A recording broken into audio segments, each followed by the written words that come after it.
Olá, tudo bem com você? Vamos continuar a falar de redação. Hoje veremos dois elementos muito importantes na sua redação, aquela que você irá fazer no vestibular, mas elementos que também podem ser avaliados teoricamente. Avaliados como? Nas questões de interpretação de texto ou mesmo nas questões que envolvem gramática. Muito bem. Quais são esses elementos? Nós vamos ver a questão da coesão textual e da coerência textual. O que é coesão? O que é coerência? Vamos dividir esses elementos e buscar, através da análise de textos, chegar a algumas conclusões. Veja comigo a definição de coesão. União íntima das partes de um todo. Então veja, a coesão é a forma como você une partes de um elemento inteiro, que é um texto. E há dois mecanismos para que se proceda à coesão. Então veja quais são esses dois mecanismos. Nós temos lá a retomada de elementos e o encadeamento de segmentos do texto. Essa retomada de elementos, você verá que é possível fazer com pronomes relativos, por exemplo, ou pronomes demonstrativos, não é? Então, acabou-se de falar algo e se retoma um elemento que já foi referido no texto. E vamos ver também que é possível analisar a coesão a partir do encadeamento de segmentos, quer dizer, das ideias que irão aparecendo no texto. Muito bem, você viu a definição de coesão textual e quais são os mecanismos utilizados para promovê-la em seu texto e no texto de outras pessoas. O que nós vamos fazer agora é reconhecer esses elementos, entender qual é o significado que eles vão apresentar dentro do texto a partir da leitura de um fragmento do editorial da Folha de São Paulo, de 14 de março de 2002, que fala sobre a resolução, uma resolução do Conselho de Segurança da ONU, acerca da criação de um Estado palestino. Leia comigo o texto, observe os elementos e veja o significado. Pode-se argumentar ainda que o interesse dos Estados Unidos é circunstancial. O governo norte-americano teria dois objetivos: criar condições favoráveis à missão de paz de seu enviado à região do conflito e obter apoio árabe para um eventual ataque ao Iraque. Nada disso, porém, deveria minimizar a importância da resolução. Afinal, ela foi bem recebida por ambos os lados. Não é o caso, por outro lado, de alimentar expectativas de que a resolução da ONU, por si, contenha a onda de violência que já dura 17 meses. Muito bem, trabalhamos com o fragmento de um editorial. Claro que há ideias que foram expostas antes, ideias que foram expostas depois. O que eu vou fazer agora junto com você é analisar os elementos que apareceram no texto de coesão e o efeito que esses elementos provocaram. Voltando para o texto. Veja, aparece destacado. Pode-se argumentar ainda que o interesse dos Estados Unidos é circunstancial. Você pode observar que esse ainda que traz uma ideia de adição. Algo já foi falado no parágrafo anterior, que eu não mostrei para vocês, não é? Porque neste momento não era o nosso interesse, mas é para que você perceba que já foi feita uma observação e está se acrescentando outra. Então pode-se argumentar ainda que o interesse dos Estados Unidos é circunstancial. Estamos acrescentando uma informação a algo que já foi dito num parágrafo anterior. Nada disso, porém, observem aí, esse nada disso, o pronome isso, está retomando o que já foi expresso também. Então, poderíamos falar várias coisas sobre a proposta dos Estados Unidos, que foi aprovada pelo Conselho de Segurança da ONU, mas aí vem um nada disso, ou seja, todos os elementos anteriormente citados, levantados aí como objeções ou análises sobre essa proposta, não é? Deveria minimizar a importância da resolução. Então, fica claro para nós que vários elementos foram antes citados e o isso está retomando esses elementos. E o porém traz uma circunstância de adversidade. Espera aí, nada disso que foi dito antes, porém, todavia, conclua em, deve minimizar a importância da resolução.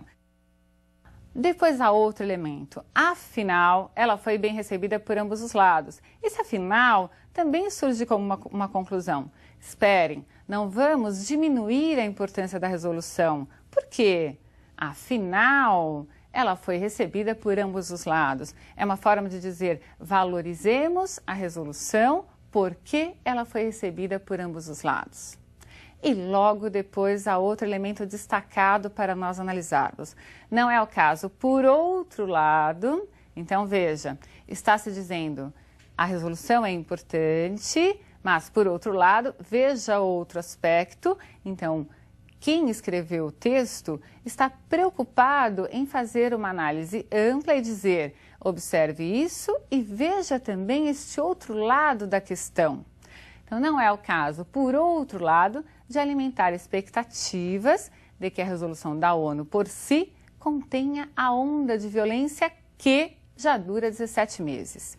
Se esse, por outro lado, apresenta uma outra expectativa, veja, vimos um lado, vamos ver o outro, a palavra aqui que vem destacada retoma onda de violência que acabou de ser citado. Um termo que acabou de ser usado, onda de violência, a qual já dura 17 meses. Perceberam? Esses são alguns dos elementos de coesão que você vai usar no seu texto. Então, você pode utilizar elementos que são para adição de ideias, elementos que são para resumir ideias, elementos que são para explicar, para concluir, para mostrar lados opostos daquilo que você está redigindo, argumentando em seu texto. Então, é necessário conhecer como se procede a coesão. Quais os elementos que você pode utilizar? Nós vimos ali algumas conjunções, locuções conjuntivas, mas o pronome relativo, um advérbio, às vezes um substantivo, uma preposição, todas essas classes gramaticais fazem muito bem esse papel de unir as partes do texto. E veja, não é só unir, mas dar um sentido a essa união. Entendido isso? Ótimo, então você entendeu o que é coesão, percebeu que é necessário unir as partes, porque o seu texto, eu já disse isso em alguma aula, é uma unidade. Você deve ter o texto como um todo e ligar esse texto de alguma forma. Combinado? Bem, veja agora comigo um exemplo de um texto que, a princípio, quem redigiu não soube muito bem utilizar os elementos de coesão, ou deu uma escorregadinha, porque na verdade trata-se de um texto, um fragmento de um texto do Gilberto de Menstein, né?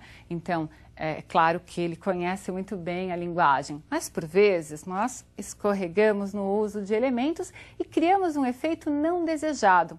Eu quero que você observe esse elemento não desejado que apareceu nesse texto. Gera-se assim o círculo vicioso do pessimismo. As coisas não andam porque ninguém confia no governo. E porque ninguém confia no governo, as coisas não andam. Espere, na verdade, observamos que o mesmo foi dito nos dois últimos períodos. As coisas não andam por quê? Porque ninguém confia no governo. Ninguém confia no governo e as coisas não andam. Dissemos a mesma coisa. E cadê o círculo vicioso do pessimismo que o autor anuncia no primeiro momento? Para eu criar esse círculo vicioso desejado, eu preciso mudar os elementos, colocar o conectivo adequado no lugar adequado. Então vejamos como ficou a transformação desse texto já com a coesão adequada. Gera-se assim o círculo vicioso do pessimismo. As coisas não andam porque ninguém confia no governo. Tudo bem? Isso já estava lá na primeira leitura que fizemos. Agora, ninguém confia no governo porque as coisas não andam.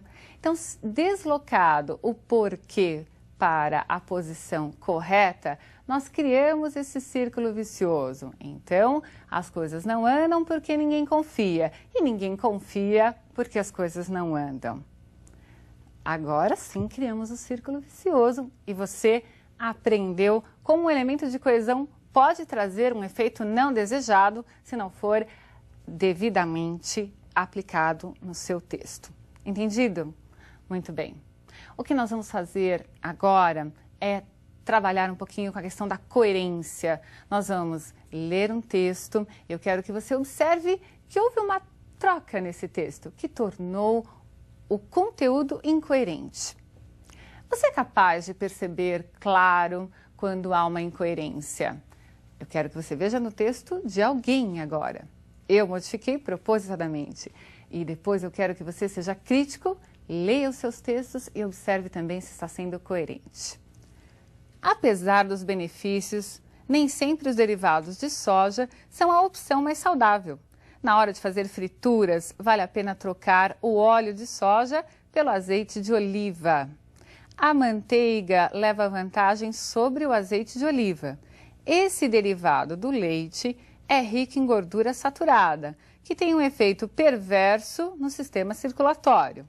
Ela aumenta a taxa do colesterol ruim e reduz o nível do bom, HDL. Assim, facilita a agregação de placas nos vasos sanguíneos, contribuindo para problemas como o infarto. Muito bem, existe uma incoerência aí. Há um problema de ligação das ideias. Nós estamos afirmando algo e, de repente, uma informação é colocada que contradiz a anterior. Eu quero ver se você conseguiu perceber o elemento. Vou mostrar agora o que foi trocado e vou dizer para vocês também o que deveria estar no lugar. Veja, o que eu modifiquei foi essa parte que está grifada. A manteiga leva vantagem sobre azeite de oliva. Bom, se ela leva vantagem, não é coerente. Depois disso, dizer que esse derivado do leite, qual? A manteiga, é rico em gordura saturada, que tem um efeito perverso no sistema circulatório. Se ela leva vantagem, ela não deveria ter um efeito perverso. Eu modifiquei essa parte propositadamente. O correto seria seria ver lá no texto outra frase, tal qual estava mesmo quando eu fiz essa troca. O azeite de oliva leva vantagem sobre a manteiga. Muito bem, agora dizendo que o azeite de oliva leva vantagem sobre a manteiga, é coerente o que veio depois. Aí se diz que esse derivado do leite é, na verdade, algo que vai ser prejudicial ao organismo. Entenderam então? Ótimo, você percebeu a incoerência e eu quero que depois você pratique, perceba nos seus textos. Um grande abraço para você e até a próxima aula.